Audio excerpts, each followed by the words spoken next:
Hello बच्चों, क्या हाल चाल, कैसे हैं आप सभी? सब मज़े में? चलिए, मैं राघव चौधरी और आप सभी का स्वागत करता हूं आपके पसंदीदा चैनल कॉमर्स दुनिया में। बेटे, अब तक के धारावाहिक में हम लोगों ने एनपीओ के ऑलरेडी 2 वीडियो कवर कर लिए हैं और इस तीसरे वीडियो के अंदर हम लोग कवर करने जा रहे हैं एनपीओ से रिलेटेड कुछ इंपॉर्टेंट टर्म और साथ में हम फंड बेस्ड अकाउंटिंग को भी कवर करेंगे। ठीक है, इस वीडियो को आखिरी तक देखिएगा, आपको एनपीओ से रिलेटेड ये 2 टॉपिक बहुत अच्छे से कवर हो जाएंगे। ठीक है, चलिए स्टार्ट करते हैं एनपीओ।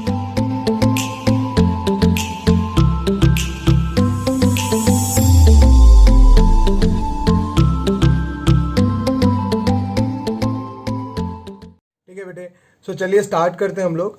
सबसे पहले हम लोग कवर करने वाले हैं some important terms in NPO. तो इम्पॉर्टेंट टर्म्स में बेटे देखते हैं कौन कौन से टर्म्स होते हैं जो जनरली आप लोगों को बहुत फ्रिक्वेंटली देखने को मिलेगा। एक तो होता है इंट्रेंस फी। इंट्रेंस फी या जिसको हम एडमिशन फीस भी बोलते हैं। एडमिशन फ़ी ये क्या होता है कि जब भी नाम में ही क्लेरिफाई है कि जब भी कोई मेंबर एडमिशन लेना चाहेगा, कोई भी बंदा अगर एडमिशन लेना चाहता है, ऑर्गेनाइजेशन का पार्ट होना चाहता है, तो उसे एंट्रेंस फ़ी देनी पड़ेगी, मतलब एंट्री के लिए फ़ीस देनी पड़ेगी। That is non age entrance fee. अब इसका एनपीओ के अंदर ट्रीटमेंट, ठीक है, बड़ा सिंपल होता है। जो ये होता है इसको हम रिवेन्यू रिसीट्स के रूप में इसको हम यूज़ करते हैं और ये हमारे लिए इनकम होता है। हमारे लिए क्या होता है? इनकम होता है। तो इनकम एंड एक्सपेंडिचर अकाउंट के अंदर हम क्या करते हैं? इसको क्रेडिट साइड में ट्रांसफ़र करते हैं। ठीक है, क्योंकि हमारा ये रिवेन्यू रिसीट्स होता है। क्लियर है सबको? ठीक है, उसके बाद आता है दूसरा लाइफ मेंबरशिप फ़ी। अब देखो नाम में क्लियर है, या तो ये है कि भाई मेंबरशिप रिटेन रखने के लिए आप मुझे हर साल फीस दो या हर 6 मंथ पे फी दो, जैसा भी ऑर्गेनाइजेशन ने डिसाइड किया होगा, या एक बार आप इकट्ठा लमसम में अगर देना चाहते हो तो एक बार आप फीस दे दो, लाइफ टाइम के लिए आप मेंबर रहोगे, मतलब आपको बार बार पे करने की ज़रूरत नहीं है। तो कैसा है, लाइफ में एक बार फीस देनी है, पूरी लाइफ टाइम है, 1 टाइम फी पे करनी है। सो लाइफ मेंबरशिप फ़ी। ठीक है, अब ये लाइफ मेंबरशिप फ़ी जो होता है बेटे, इसको हम कंसीडर करते हैं as an capital receipts. Capital receipts क्यों? क्योंकि ये बार बार नहीं मिलेगा। और नहीं मिलेगा तो इसको हमें क्या करना चाहिए? हमें बैलेंस शीट के अंदर लायबिलिटी साइड में हमें प्रेजेंट करना चाहिए। क्लियर है? क्योंकि ये कैपिटल रिसीट होता है जो बार बार नहीं मिलेगा, नॉन रिकरिंग है ये। उसके बाद तीसरा बेटे डोनेशन। ठीक है, डोनेशन। अब ये डोनेशन 2 तरीके के होते हैं। डोनेशन कितने तरीके के होते हैं? 2। डोनेशन का मतलब चंदा। कहने का मतलब कि मेंबर जो मेरे बन जाते हैं ऑर्गेनाइजेशन के, तो बनते टाइम जो पैसा देते हैं वो एडमिशन के लिए होता है, एडमिशन फ़ी। साथ में हम लोग ईयरली बेस पे कुछ ऑर्गेनाइजेशन को रन करने के लिए रिकरिंग नेचर का हम इनकम जनरेट करने के लिए क्या करते हैं? मेंबरशिप फ़ी लगा देते हैं कि भाई आपको अगर अपनी मेंबरशिप रिटेन करनी है तो हर साल आपको क्या करना है? कुछ ना कुछ पैसा आपको पे करना है।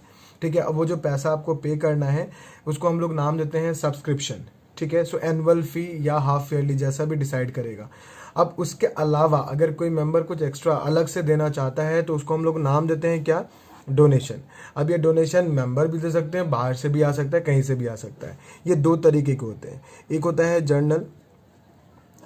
Journal donation. ठीक है बच्चे, और दूसरा होता है स्पेसिफिक डोनेशन। नाम में क्लेरिफिकेशन है। जर्नल डोनेशन का मतलब क्या है और स्पेसिफिक डोनेशन का मतलब क्या है? जनरल डोनेशन जनरल पर्पस के लिए, कहने का मतलब सामने वाला जो डोनर है उसने हमें पर्पस नहीं बताया कि इस पैसे को हम कहाँ यूज़ करेंगे।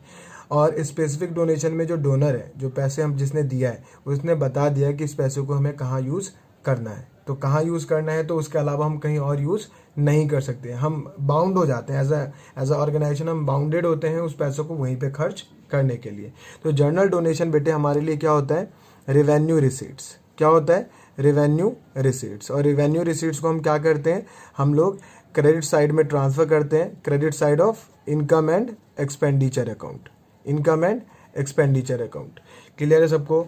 और स्पेसिफिक डोनेशन में क्या करते हैं? स्पेसिफिक डोनेशन हमारे लिए कैपिटल रिसीट्स होता है। क्या होता है? कैपिटल रिसीट्स, और कैपिटल रिसीट्स जो होता है ये हमारे लिए लायबिलिटी जनरेट करता है, तो ये बैलेंस शीट के अंदर लायबिलिटी साइड, बैलेंस शीट के अंदर लायबिलिटी साइड। होप सबको समझ में आ रहा है यहाँ तक, ठीक है। डोनेशन दो तरीके के, जर्नल स्पेसिफिक, स्पेशल पर्पस के लिए स्पेसिफिक, जर्नल पर्पस के लिए जर्नल डोनेशन। और रेवेन्यू रिसीट्स होता है तो उसको हम क्रेडिट साइड में इनकम एंड एक्सपेंडिचर, और जो स्पेसिफिक है वो कैपिटल रिसीट्स होता है तो बैलेंस शीट के लायबिलिटी साइड में। यहाँ तक बात समझ में आता है आप लोगों को? ठीक है भाई, समझ में आ रहा है नहीं आ रहा है?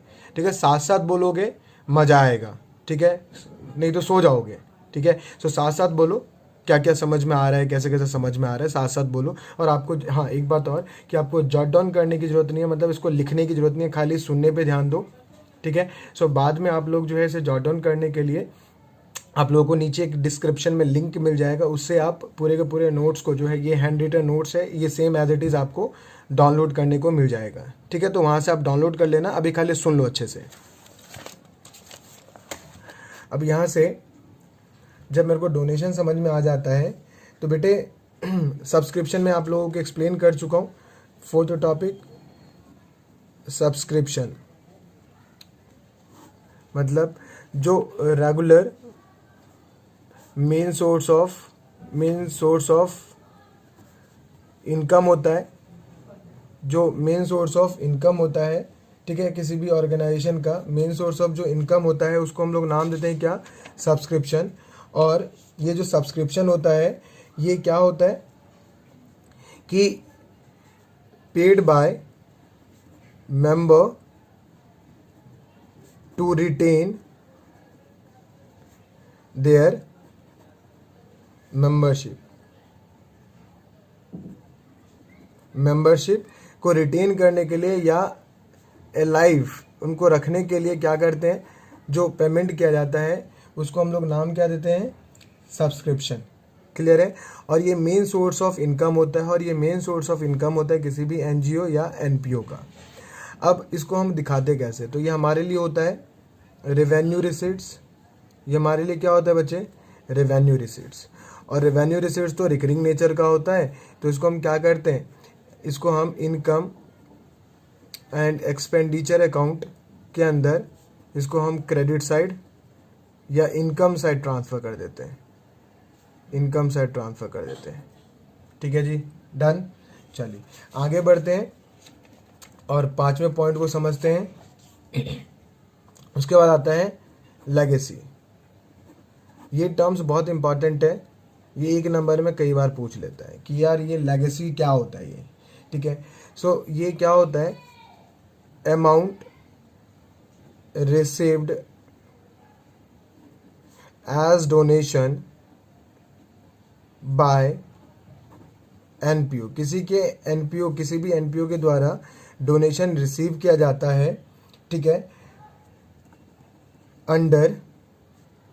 Under will of a deceased person, under a will of deceased person.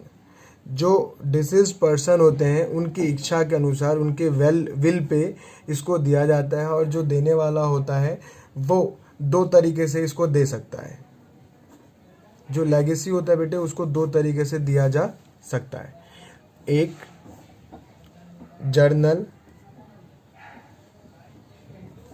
Journal purpose के लिए भी, और दूसरा स्पेसिफिक पर्पस के लिए भी। अब अगर जर्नल पर्पस के लिए देगा तो बहुत सिंपल है, अनडिफाइंड होगा पर्पस, तो हम इसको तो ट्रीट कर लें ऐसे जैसे कि ये रेवेन्यू रिसीट्स हो, और हम क्या करें, इसको इनकम एंड एक्सपेंडिचर अकाउंट के क्रेडिट साइड में ट्रांसफ़र कर दें। ठीक, और अगर ये स्पेसिफिक पर्पस के पॉइंट ऑफ व्यू से दिया गया है, मतलब पर्पस क्लियर कर दिया है देने वाले ने, तो ये कैपिटल रिसीट्स हो जाता है हमारे लिए। और कैपिटल रिसीट्स को तो हम क्या करते हैं बेटे? बच्चे कह रहे हैं सर हम बैलेंस शीट के अंदर लायबिलिटी साइड ट्रांसफ़र करते हैं। ठीक है, और ये लेगेसी होता तो ये है कि मान लीजिए कि भाई कोई मेंबर है, ऐसा जनरली होता है ठीक है, कि कोई ऐसा व्यक्ति है जिसके पास बहुत प्रॉपर्टी है बट उनके अगर कोई इनहेरिट नहीं है या उनके कोई कमिंग जनरेशन नहीं है, तो वो क्या करते हैं, अपनी प्रॉपर्टी को किसी अनाथालय को दे देना या मंदिर या मस्जिद को दे देना। ठीक है, सो वो अपनी प्रॉपर्टी को किसी ना किसी चैरिटी में दे देते हैं। ठीक है, कि कहते हैं कि भाई मेरे मरने के बाद ये प्रॉपर्टी इस गुरुद्वारे की। तो वो ऐसी प्रॉपर्टी को हम क्या नाम देते हैं, लेगेसी। लिखा है ना कि under a will of deceased person, मतलब कि भाई मेरी डेथ के बाद, ठीक है, ये प्रॉपर्टी किसी ऑर्गेनाइजेशन की हो जाएगी। ठीक है, तो ऐसे चीज़ों को हम लेगेसी बोलते हैं। अब देने वाले ने स्पेसिफाई कर दिया तो स्पेसिफिक, और नहीं ये स्पेसिफाई किया कि वो क्या करेंगे उस एसेट्स का, तो फिर वो जर्नल। क्लियर है सबको, यहाँ तक बात समझ में आ गया। चलिए आगे बढ़ते हैं। देखो उसके बाद सेल कर सकते हैं, सेल ऑफ कोई भी एसेट्स, सेल ऑफ एसेट्स। अगर मान लो कोई भी एसेट्स हम सेल करते हैं तो नॉर्मली इसके अंदर दो बातें हैं।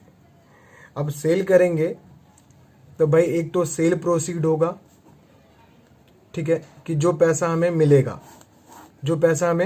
मिलेगा, और दूसरी पॉसिबिलिटी, सेल प्रोसीड करने से दो बातें हो सकती है, या तो हमें गेन होगा, गेन ऑन सेल प्रोसीड, और या फिर हमें लॉस होगा, लॉस ऑन सेल प्रोसीड्स। ठीक है बेटे, दो ही पॉसिबिलिटी है भाई। कोई एसेट्स अगर आप बेचोगे, सेल करोगे, तो सेल करने से पैसे मिलेंगे, और जो पैसे मिलेंगे उसमें दो बातें हो सकती हैं, या तो गेन होगा या लॉस होगा, और या फिर कुछ नहीं हो सकता है। ठीक है, तीसरी पॉसिबिलिटी यही है मैक्स टू मैक्स, लेकिन जनरली ज़्यादातर आपको गेन या लॉस होने का देखने को मिलेगा। अगर देखो एसेट्स को हम जब बेचेंगे तो जितने में बेचेंगे उसकी कोई रिकॉर्डिंग नहीं की जाती, खाली उतना अमाउंट जो है जितने का वो उसकी कॉस्ट प्राइस होती है, बुक वैल्यूज होती है, उतना खाली बैलेंस शीट से डिडक्टेबल होता है, ध्यान रखिएगा। और जितने में वो सेल प्रोसीड होता है, ये जो सेल प्रोसीड जितने में बिकता है उसका कोई रिकॉर्डिंग नहीं होता। तो रिकॉर्डिंग किसका होता है, जो गेन या लॉस होता है, इसको हम क्या करते हैं, इसको हम इनकम एंड एक्सपेंडिचर अकाउंट के अंदर, इसको हम इनकम मतलब क्रेडिट साइड ट्रांसफ़र कर देते हैं। ठीक है, और अगर हमें लॉस हो जाए सेल करने में, ठीक है, तो यही इनकम एंड एक्सपेंडिचर अकाउंट के अंदर एक्सपेंडिचर साइड मतलब डेबिट साइड, इसको हम ट्रांसफ़र कर देते हैं। ध्यान रखना, सेल प्रोसीड नहीं, जितना का सामान बेच करके हमें पैसा मिला उसका नहीं, जो हमें प्रॉफिट या लॉस होगा खाली उसकी रिकॉर्डिंग होगी इनकम एंड एक्सपेंडिचर अकाउंट में। और जितने का एसेट्स हम सेल आउट करेंगे उतना हम डिडक्ट कर देंगे बैलेंस शीट से। तो एक तो इसकी एक एडजस्टमेंट ये हुआ। दूसरा एडजस्टमेंट, बैलेंस शीट के अंदर उस स्पेसिफिक एसेट से हम लोग क्या करेंगे, स्पेसिफिक जो एसेट्स होगा उस एसेट से हम लोग इसको माइनस कर देंगे सेल प्रो। ठीक है, सो जितने का हमने बुक वैल्यू सेल कर दिया उतने का हम माइनस कर देंगे सेल। ठीक है, सो ये सिंपल सा इसका एक फंडा होता है। फॉर एग्जांपल के लिए हम लोग समझ लेते हैं। ठीक है बेटे, समझते हैं। मान लो कि हम एक ओल्ड फर्नीचर है हमारे पास, ओल्ड फर्नीचर है, ठीक है, 1 लाख का, उसमें से हमने एक कुछ पार्ट ऑफ फर्नीचर जिसकी बुक वैल्यू है 20,000 सेल कर दिया।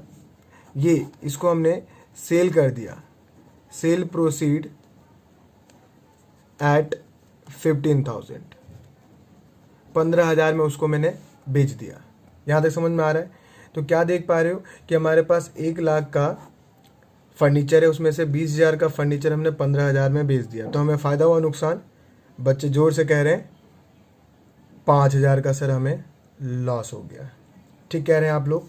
ठीक है, तो अगर ये लॉस हो गया तो इसको मैं किस तरीके से ट्रीट करूं? तो देखो हमें करना क्या है, हम एक income and expenditure account draw करेंगे। इनकम एंड एक्सपेंडिचर अकाउंट पूरा लिखना है भाई। ठीक है, अभी तो एक्सट्रैक्ट बता रहा हूँ इसलिए मैं पूरा नहीं बना रहा हूँ। और दूसरा बैलेंस शीट।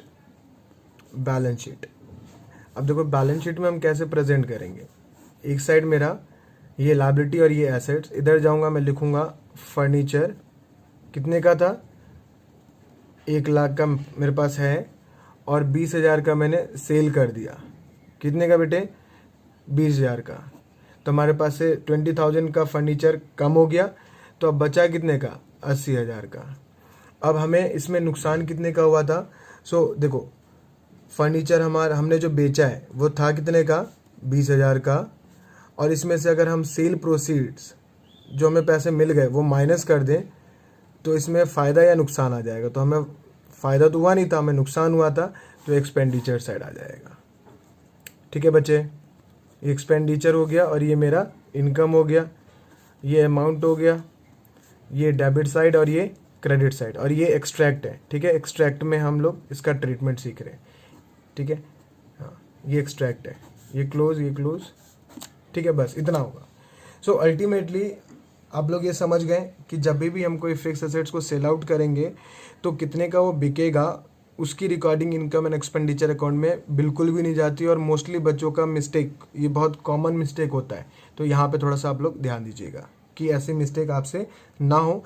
जो एसेट्स बेच करके आपको फ़ायदा या नुकसान होगा खाली उसकी recording income and expenditure account में किया जाता है एज एन इनकम और एक्सपेंडिचर के फॉर्म में। क्लियर है? और जितने का वो एसेट का बुक वैल्यू हम सेल आउट करेंगे उतना हम बैलेंस शीट के एसेट से माइनस कर देंगे। डन? चलिए आगे बढ़ते हैं और एक नए टॉपिक को समझते हैं। उसके बाद 7वां, यार ये ऑनोरेरियम क्या होता है? ये ऑनोरेरियम क्या होता है? अब ये ऑनोरेरियम क्या होता है, इसको कुछ लोग हॉनोरेरियम पढ़ते हैं, कुछ लोग ऑनोरेरियम पढ़ते हैं। ठीक है, सो कोई बात नहीं, प्रॉब्लम नहीं है, क्योंकि हम लोग इंग्लिश की क्लास में तो है नहीं, हम अकाउंट्स पढ़ते हैं। सो वैसे इसको हम ऑनोरेरियम पढ़ते हैं। अब ऑनोरेरियम क्या है? ये ऑनोरेरियम क्या होता है कि एक तरीके का टोकन पेमेंट होता है एज एन ग्रेटिट्यूड के फॉर्म में हम पे करते हैं। जैसे कि जो हमारे गेस्ट लेक्चरार होते हैं या जो हमारे स्पीकर होते हैं, उनको हम बदले में, जो वॉलंटियर स्पीकर्स होते हैं या जो वॉलंटरली काम करते हैं बट बदले में हमसे कुछ डिमांड नहीं करते, बट फिर भी एज अ टोकन पेमेंट हम करना चाहते हैं उनको या कुछ देते हैं, तो that is non as honorarium. और ये हमारे लिए क्या होता है? रिवेन्यू पेमेंट होता है। और रिवेन्यू पेमेंट को हम कहाँ पे लिखते हैं बेटे? आप लोगों को पता है, इनकम एंड एक्सपेंडिचर अकाउंट खर्च है हमारा, तो इनकम एंड एक्सपेंडिचर के कहाँ पे? एक्सपेंडिचर में, एक्सपेंडिचर। ठीक है, कहने का मतलब डेबिट साइड। क्लियर? यहाँ तक डन? ठीक है, चलिए आगे बढ़ते हैं। ठीक है बेटे, अब देखो इसके अंदर हम बात कर रहे हैं sale of old newspaper. Sale of old newspaper. अगर हम मान लो न्यूज़पेपर खरीदते हैं तो यार इसकी लाइफ तो बहुत छोटी होती है, मतलब 24 घंटे की लाइफ होती है। तो जब भी हम खरीदते हैं तो इस पर्पज़ से नहीं खरीदते कि यार इसको बेच करके हमें प्रॉफिट होना है या हमें फ़ायदा लेना है। सो जब भी हम इसको खरीद करके बेचते हैं तो जो भी पैसा हमें मिल जाए बेच करके, तो सारा का सारा हमारा क्या हो जाता है? इनकम हो जाता है। तो इनकम हो जाता है तो ये हमारा क्या होता है? रेवेन्यू रिसीट्स होता है। क्या होता है बेटे? Revenue receipts. और रेवेन्यू रिसीट्स को हम लोग क्या करते हैं? हम लोग इनकम एंड एक्सपेंडिचर अकाउंट के अंदर कहाँ दिखाते हैं? हम अपने इनकम साइड। ठीक है, या क्रेडिट साइड भी बोल लेते हैं। ठीक है, सो दैट कि कोई बुरा ना मान जाए। अब इसके अलावा 9th पॉइंट में आते हैं और बहुत इंपॉर्टेंट टॉपिक, ठीक है, that is known as fund. यार ये फंड क्या है? फंड, ठीक है, इसका थ्योरेटिकल एस्पेक्ट यहाँ समझते हैं। और फंड बेस्ड अकाउंटिंग के लिए जितने भी क्वेश्चंस हैं उसके लिए एक अलग सेपरेट वीडियो होगा। सो उसमें 5-6 क्वेश्चंस मैं आप लोगों को अलग अलग तरीके के सॉल्व करके दिखा दूंगा। ठीक है, तो उसके बाद आप लोग फंड बेस्ड अकाउंटिंग को बहुत अच्छे से कर पाओगे टैकल। फंड, अब ये फंड जो होता है ये बेटे 2 तरीके के होते हैं। कितने तरीके के होते हैं? 2। एक को नाम देते हैं हम लोग स्पेसिफिक फंड, या इसको हम रिस्ट्रिक्टेड फंड भी बोलते हैं। और दूसरा होता है जर्नल फंड, जिसको हम लोग अनरिस्ट्रिक्टेड फंड भी बोलते हैं। और साथ में हम इसको कैपिटल फंड भी बोलते हैं। ठीक है, मतलब ऐसे हम कुछ कैटेगराइज कर सकते हैं। अब स्पेसिफिक फंड तो नाम से समझ में आ रहा है, बार बार पढ़ रहे हो इस टर्म को, तो कि यार स्पेसिफिक फंड स्पेसिफिक पर्पस के लिए होगा। ठीक है, स्पेसिफिक पर्पस के लिए होगा, लेकिन ये there is no specific purpose, यहाँ तो पर्पस डिफाइंड नहीं होता।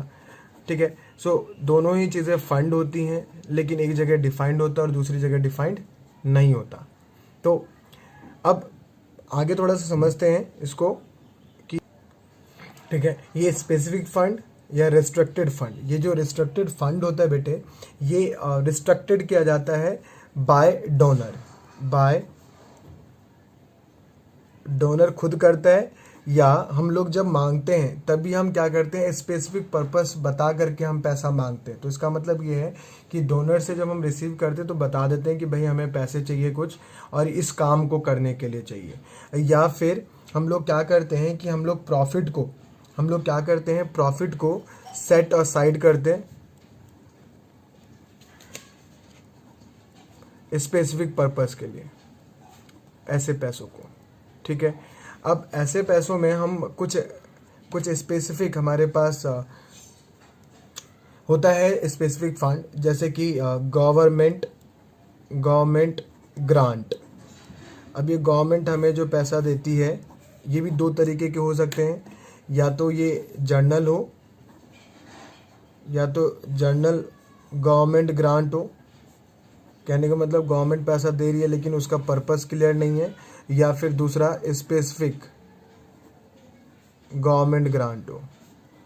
कहने का मतलब जैसे कि फॉर एग्जांपल मान लो लेट्स से मेरी एक डिस्पेंसरी है और नॉर्मली चैरिटेबल डिस्पेंसरी है, तो बहुत अच्छा हम लोग काम कर रहे हैं और गवर्नमेंट हमें एक फ़ंड देती है कि हमारे लोकल एरिया में जो भी बच्चे हैं, छोटे बच्चे हैं, उनको पोलियो, उस एरिया को पोलियो इरेडिकेट करना है, मतलब वहाँ से पोलियो ख़त्म करना है, तो उसके लिए हमें वो पोलियो इरेडिकेशन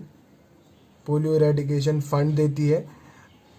अब ये पर्पस कैसा है, government fund for polio eradication. अब गवर्नमेंट जो हमें फ़ंड देती है ये स्पेसिफिक है कि उस पैसों को हमें कहाँ यूज़ करना है, खाली पोलियो को ख़त्म करने के लिए, और हम कहीं यूज़ नहीं कर सकते। ऐसे ही एक होता है इंडोमेंट फंड। ये क्या होता है बेटे, ये इंडोमेंट फंड क्या होता है, एक ऐसा फंड होता है जो कि एज एन गिफ्ट होता है, या फिर ये एज एन बिक्वेस्ट होता है, जो कि नॉर्मली गिफ्ट के जैसा ही होता है, जहाँ पे स्पेसिफिक पर्पस होता है, मतलब स्पेसिफिक पर्पस के लिए दिया जाता है। अब स्पेसिफिक पर्पस के लिए अगर ये दिया जाएगा तो बहुत सिंपल है भाई, बताओ क्या ट्रीटमेंट करेंगे। तो इसको हम ट्रीट कैसे करेंगे, इसको हम ट्रीट बैलेंस शीट के लायबिलिटी साइड करेंगे। ठीक है, और गवर्नमेंट ग्रांट का मैं बताना भूल गया, गवर्नमेंट ग्रांट का एज एन हम जो जर्नल फंड हमें मिला है, ठीक है, इसको हम एज एन इनकम मान लेंगे, इनकम एंड एक्सपेंडिचर अकाउंट। कहाँ पे, इनकम साइड, और ये बैलेंस शीट लायबिलिटी साइड, क्योंकि स्पेसिफिक हो गया। ठीक है, अब आगे थोड़ा सा बढ़ते हैं। और ऐसे ही एक होता है एन्यूटी फंड। ये क्या होता है, एन्यूटी फंड, ये क्या होता है भाई, ये कई बार पूछ लेता है एन्यूटी फंड। तो एन्यूटी फंड क्या होता है कि मान लो कि भाई कोई डोनर है जो देना चाहता है अपनी प्रॉपर्टी को, बट अभी ना वो सारा नहीं दे पा, मतलब अभी उसको ना हेल्प भी चाहिए और वो अपनी प्रॉपर्टी को देना भी चाहता है। तो क्या करता है, वो किसी एनजीओ को अपनी प्रॉपर्टी देता है और बदले में उनसे कुछ बेनिफिट लेता है मंथली बेसिस पे, सो दैट कि वो, या एनुअली बेसिस पे, जिससे कि वो अपनी लिविंग को जो है वो सस्टेन कर सके, अपनी लिविंग रिक्वायरमेंट को जो है, बेसिक रिक्वायरमेंट को मीट कर सके।